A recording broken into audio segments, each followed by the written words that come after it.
कल्पना कीजिए एक ऐसी दुनिया जहां हर तरफ भयानक सूखा है, पहाड़ सूख चुके हैं, रेगिस्तान आग उगल रहे हैं, नदियां खत्म हो चुकी हैं, लोग हंसते खेलते बुत परस्ती में मग्न, और अचानक अल्लाह का हुक्म आता है। तन्नूर से खौलता हुआ पानी उबलने लगता है, पहाड़ों की चोटियों से चश्मे फूट पड़ते हैं, जमीन के सीने से पानी फव्वारों की तरह उछलता है, हर तरफ पानी ही पानी, मानो जमीन खुद चीख रही हो। अब बस सोचिए उस कौम की हालत जो कल तक हजरत नूह अलैहिस्सलाम का मजाक उड़ाती थी, आज चीखती रोती इधर उधर भागती फिर रही है, लेकिन कोई पनाहगाह नहीं। उनकी आंखों के सामने उनकी पूरी दुनिया डूब रही थी। यही वो लम्हा था जब हजरत नूह अलैहिस्सलाम अल्लाह के हुक्म से कश्ती तैयार कर रहे थे। लकड़ियां, तख्ते, कीलें, सब कुछ अपने हाथों से जोड़ा जा रहा था, और इनकार करने वाले सरदार गुजरते हुए हंसते, ऐ नूह, यहाँ तो पीने का पानी भी नहीं, और तुम सूखी जमीन पर इतना बड़ा जहाज बना रहे हो, ये कैसा पागलपन है। मगर हजरत नूह अलैहिस्सलाम खामोशी से अपना काम करते रहे, क्योंकि वह जानते थे ये कोई मामूली कश्ती नहीं, ये अल्लाह की रहमत और निजात की निशानी है। क्या आप जानते हैं वो कश्ती कितनी अजीम थी? लगभग 300 हाथ लंबी, यानी 140 से 150 मीटर से भी ज्यादा, 50 हाथ चौड़ी और 3 मंजिला, हर मंजिल करीब 10 हाथ ऊंची।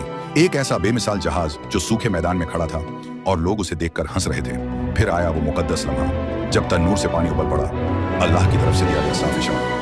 हजरत नूह अलैहिस्सलाम ने फौरन हुक्म दिया, पहली मंजिल में हर किस्म के जानवरों का एक एक जोड़ा, नर और मादा।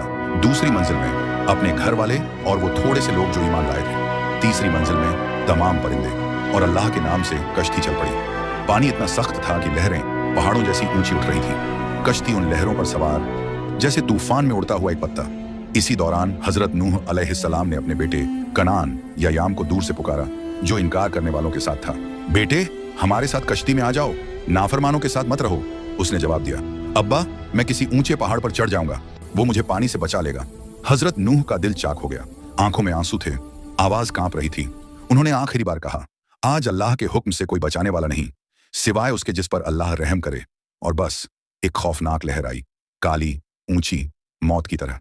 उसने बेटे को अपनी आगोश में लिया और बहा ले गई। एक बाप अपनी आंखों के सामने अपने बेटे को डूबते देख रहा था।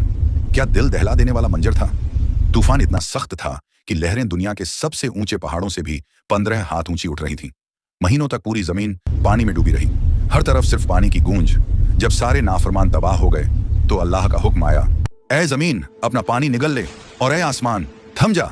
पानी थम गया, जमीन ने पानी जज्ब कर लिया, और वो अजीम कश्ती कोह ए जुड़ी पर जाकर ठहर गई।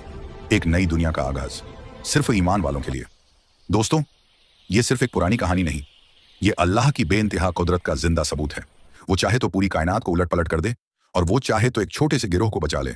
अगर ये किस्सा आपके दिल को छू गया, अगर अल्लाह की अजमत से आपके रोंगटे खड़े हो गए, तो अभी कमेंट में लिखिए सुभान